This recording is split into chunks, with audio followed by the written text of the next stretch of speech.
Salut les petits potes, j'espère que vous passez un bon été. Moi je reviens tout juste de vacances et je vais vous expliquer comment ça se passe avec les convecteurs. C'est parti. Nous allons voir maintenant le placement du convecteur. Alors votre convecteur, vous pouvez le placer à côté de vos défenses, et il vaut mieux le faire à côté des défenses, puisque ça va ne booster que les défenses.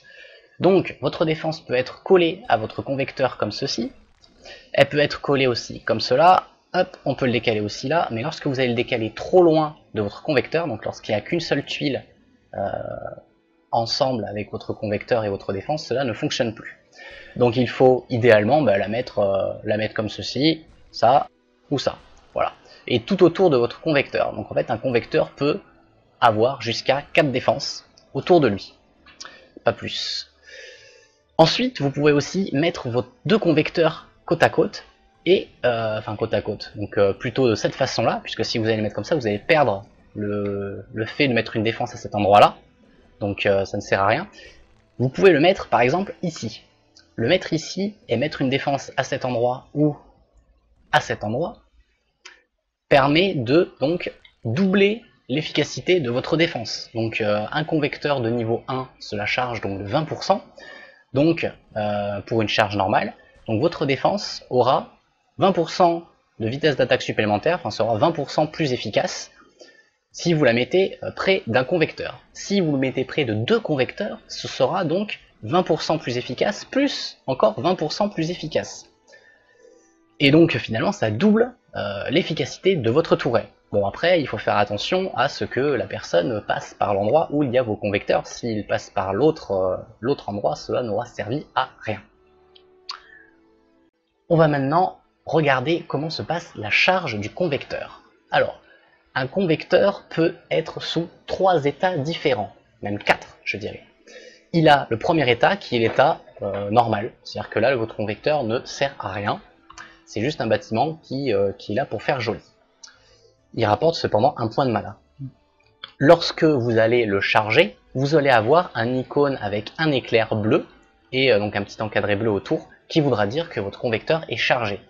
Alors pour le niveau 1, la charge est de 20%, donc ça va augmenter de 20% l'efficacité de toutes vos tours. Pour les tours par exemple de catapulte, baliste, tour de garde et tranchiel, ça va augmenter leur vitesse d'attaque de 20%. Pour toutes les autres tours comme les tours de titan et le bunker, ça va augmenter le temps de recharge de votre tour de 20%. Enfin augmenter, ça va diminuer le temps de recharge. Donc si par exemple on a un bunker qui met 10 secondes à se recharger, un convecteur qui rajoute 20% va diminuer le temps de recharge de 2 secondes. Votre convecteur peut être aussi surchargé. Alors la surcharge demande encore un coût supplémentaire. Donc par exemple si on prend niveau 1, votre convecteur c'est 550 or. Lorsqu'on augmente la surcharge, c'est 3375 or. Donc là c'est même pas le double, c'est vraiment beaucoup plus. La plupart du temps c'est 3 à 4 fois plus d'or que la charge pour augmenter donc l'effet du convecteur. Donc finalement, à quoi ça va vous servir? Quel est l'intérêt de surcharger un convecteur? Lorsque vous surchargez un convecteur, vous avez doublé l'efficacité de ce convecteur. Donc si vous aviez un convecteur niveau 1, ça faisait 20%, surcharge 40%. Donc c'est du x2, pur et simple. Lorsque vous avez un convecteur par exemple de niveau 8 ou 9, donc qui augmente de 27 ou 28% à la base lorsqu'on le charge simplement, la surcharge fera un x2, donc 54 ou 58%. 56%. Ouais, je sais pas calculer. Donc voilà, donc ça fait 27% x2 ou 28% x2. Donc ça nous fait un 54 ou un 56%.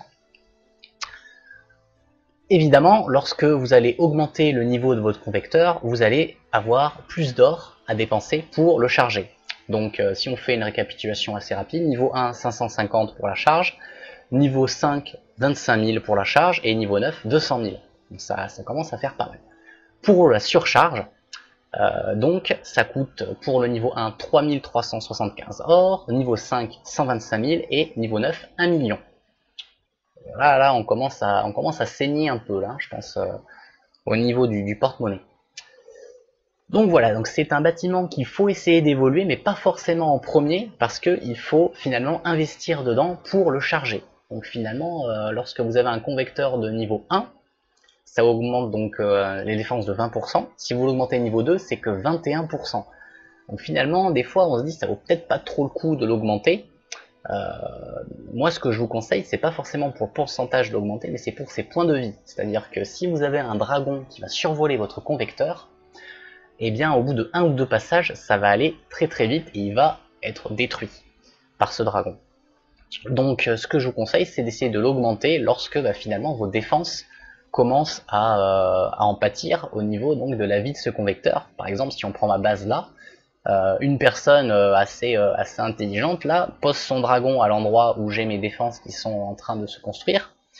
Il va attendre d'avoir plusieurs charges de dragon, il va passer 2-3 fois sur le convecteur, il va attendre, il va repasser 1 ou 2 fois, et paf, il aura détruit mon convecteur, puisque c'est le bâtiment qui a le moins de vie parmi tous les bâtiments à l'intérieur.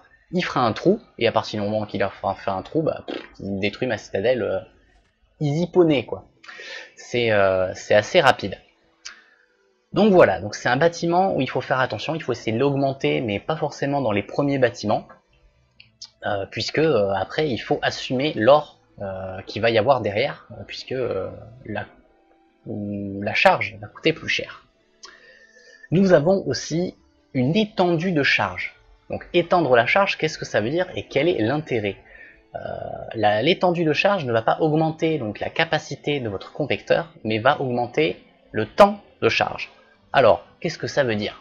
Là, par exemple, j'ai mon convecteur qui a 1 jour 10 heures. Donc en fait, ça veut dire qu'il est déjà étendu.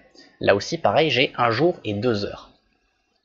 Donc finalement, étendre la charge, ça va coûter le même or que la surcharge. Donc si par exemple vous êtes au niveau 1, étendre la charge, ça coûtera 3375 or, comme le coût de la surcharge.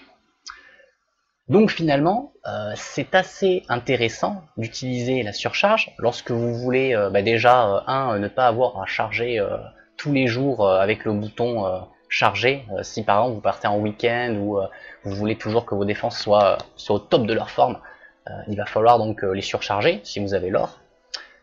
L'intérêt second, c'est qu'en fait, ça permet de ne pas recharger simplement le convecteur. Donc ça veut dire que vous faites une petite économie au niveau de l'or, au niveau de la charge simple. Donc si on prend l'exemple de la tour niveau 1, 550 or pour charger normalement, ce coup-là, vous ne l'aurez pas fait. C'est-à-dire que on n'aura pas besoin de juste la charger. Ce qui fait que finalement, on fait quelques économies dans le cas où on veut garder chargé votre convecteur tout le long de sa durée de vie jusqu'à l'infini et au-delà même. Donc c'est à peu près tout sur les convecteurs. La plupart du temps, une petite astuce et des pratiques qui sont faites de plus en plus, c'est d'utiliser les convecteurs sur les tours de titan. Les tours de titan qui font d'énormes dégâts et qui font faire des énormes effets aussi sur les troupes.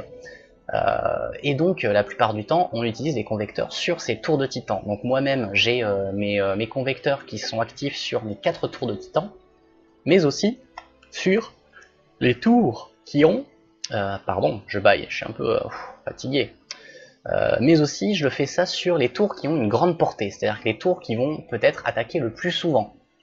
Donc je l'ai mis sur les catapultes et les balistes.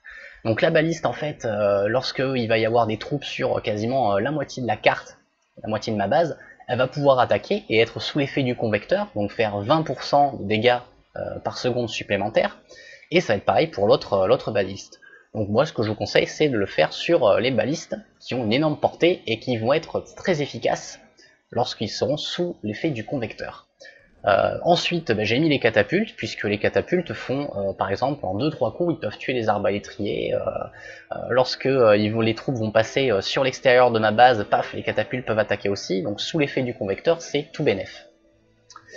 Donc finalement, c'est quand même un bon setup que j'ai là.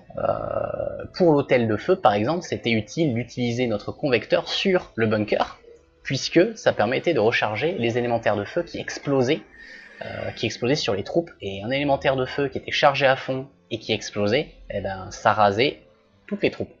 Même pas besoin de chercher, vos défenses étaient toutes mortes. et le recharger plus rapidement, bah forcément c'était tout bénef. Et bien voilà, ça sera tout pour les convecteurs. Moi je vous dis à une prochaine vidéo. Ciao!